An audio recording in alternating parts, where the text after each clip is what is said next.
Hi everyone, welcome back to my channel exam की बात। दोस्तों, कोई भी सेंट्रल आइडिया लिखने का एक विशेष तरीका होता है। आपने आज तक जितने भी गाइड, विद्या या कोई भी सीरीज देखी होगी या इंटरनेट पर कहीं देखा होगा, आप इस तरीके से सेंट्रल आइडिया आप लोगों ने कभी नहीं लिखा होगा। दोस्तों, सेंट्रल आइडिया को लिखने के लिए हम 3 पैराग्राफ बनाते हैं। पहले पैराग्राफ में हम क्या करते हैं, अबाउट द पोएट लिखते हैं, पोएट के बारे में। फिर दूसरे पैराग्राफ में हम पोयम के बारे में लिखते हैं। फिर एक तीसरा पार्ट आता है जो कि काफी महत्वपूर्ण होता है, पोएटिक डिवाइस।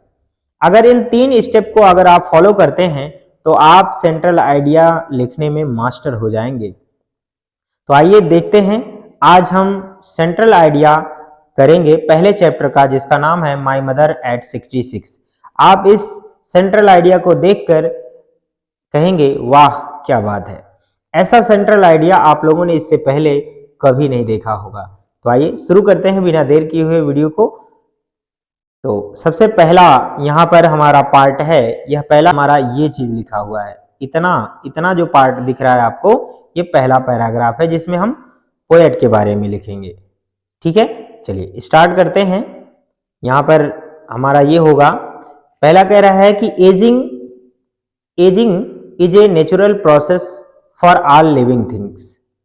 ठीक है, यानी उम्र का बढ़ना एक प्राकृतिक प्रक्रिया है।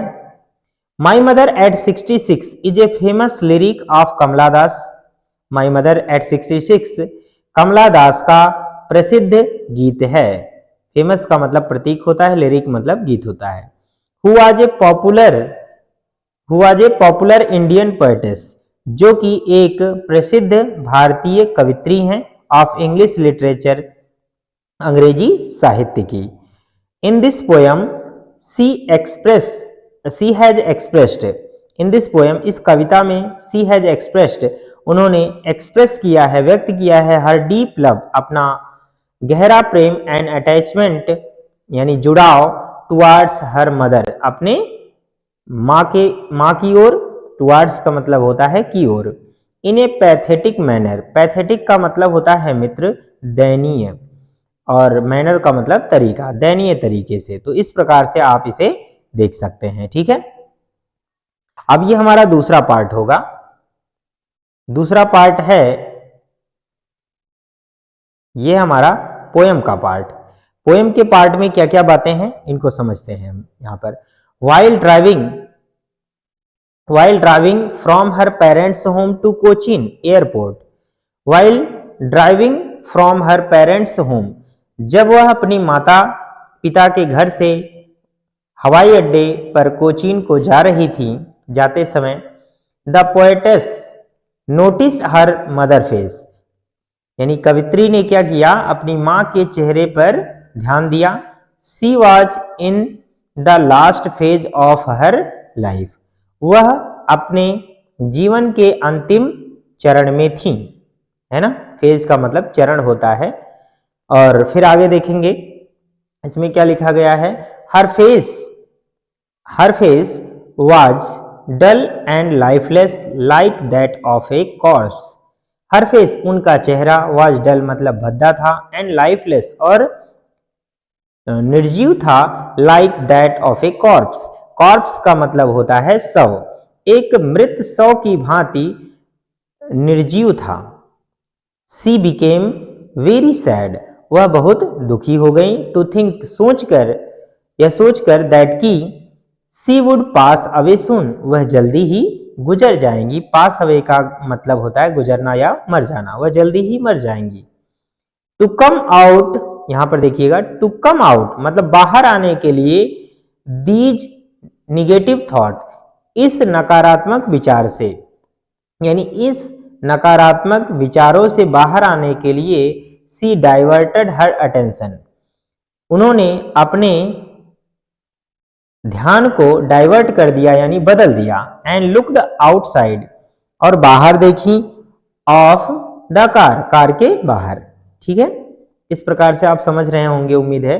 द वर्ल्ड आउटसाइड यानी बाहर का संसार, वॉज फुल ऑफ लाइफ, जीवन से भरा था, एंड एक्टिविटी, और क्रियाओं से भरा था, यानी हम कह सकते हैं सक्रियता से भरा था।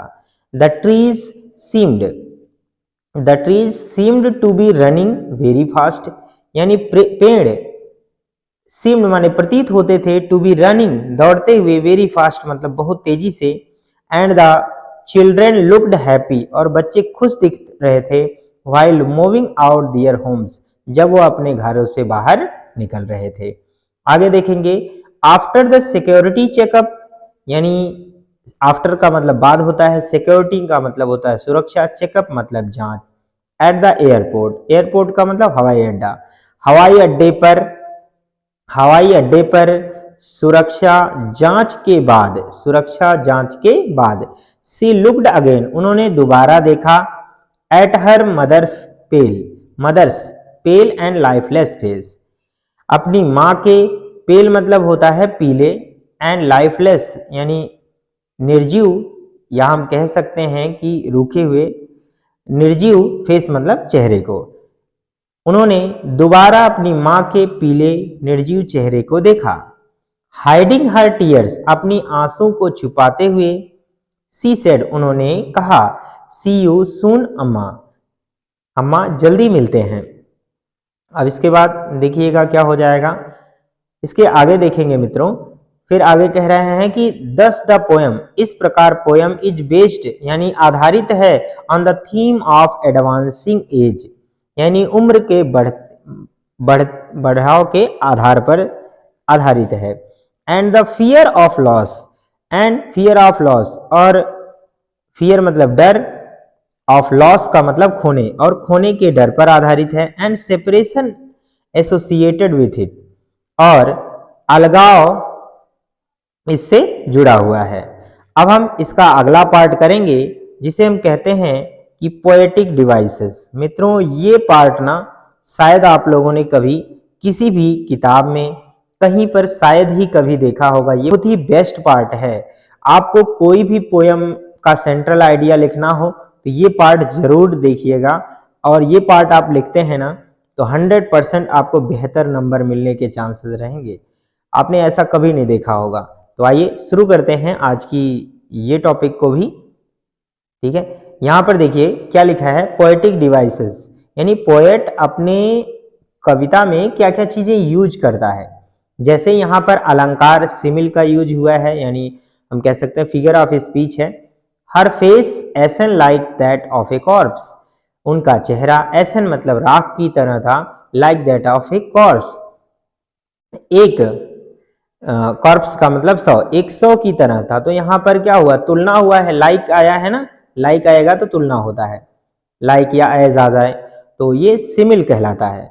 दूसरे में देखिए क्या है, as a late winter's moon, यानी एक देर है ना, एक देर सर्दी के चांद की तरह। तो ये भी एज आया है। जहां पर भी मित्रों आप लोगों को ना एज और लाइक, यानी लाइक दिख जाए या फिर एज दिख जाए, तो ऐसे सेंटेंस हमारे में जो होता है वो फिगर ऑफ स्पीच सिमिल होता है, ठीक है, सिमिल होता है, आप ध्यान दीजिएगा। इसके बाद देखिए तीसरा पार्ट इसमें, यंग ट्री स्प्रिंटिंग, यहाँ पर्सनिफिकेशन है जिसे हम मानवीकरण कहते हैं। I did was smile and smile and smile, तो ये रिपीटेशन हो रहा है वर्ड का, तो रिपीटेशन है इसमें ये है। फिर पांचवा पार्ट हम कह रहे हैं, the poem is in confessional tone, ठीक है। इसके बाद फिर क्या कह रहा है, नेक्स्ट पार्ट हमारा, मूविंग ट्रीज, यानी चलते हुए पेड़, so fast pace of life, यानी सो मतलब दिखाते हैं, फास्ट पेस तेज गति ऑफ लाइफ माने जीवन की, यानी दौड़ते हुए जो पेड़ हैं वो जीवन की तेज गति को दिखाते हैं। वाइल्ड ट्रीज सिंबलाइज, जबकि पेड़ प्रतीक हैं लाइफ यानी जीवन के, एंड ग्रोथ और वृद्धि के या विकास के। तो दोस्तों काफी बेस्ट हमने सेंट्रल आइडिया लिखा है। अगर आप भी ऐसे ही सेंट्रल आइडिया और भी चैप्टर्स के चाहते हैं तो आप लोगों के लिए हम वो वीडियो जरूर लेकर आएंगे। आप पहले चैनल को सब्सक्राइब कर लीजिएगा अगर आप देखना चाहते हैं तो। दोस्तों इसी तरीके से सेंट्रल आइडिया लिखना चाहिए। आप कमेंट करके हमें ये भी बताइएगा कि क्या आपने इससे पहले कभी पोएटिक डिवाइसेस लिखा हुआ, कभी कहीं पर सेंट्रल आइडिया देखा था? तो हमें बहुत ज़्यादा खुशी होगी। मिलते हैं अगली वीडियो में एक और नए कंटेंट के साथ। तब तक आप अपना ख्याल रखिए, स्वस्थ रहिए, मस्त रहिए। All the very best. Love you all.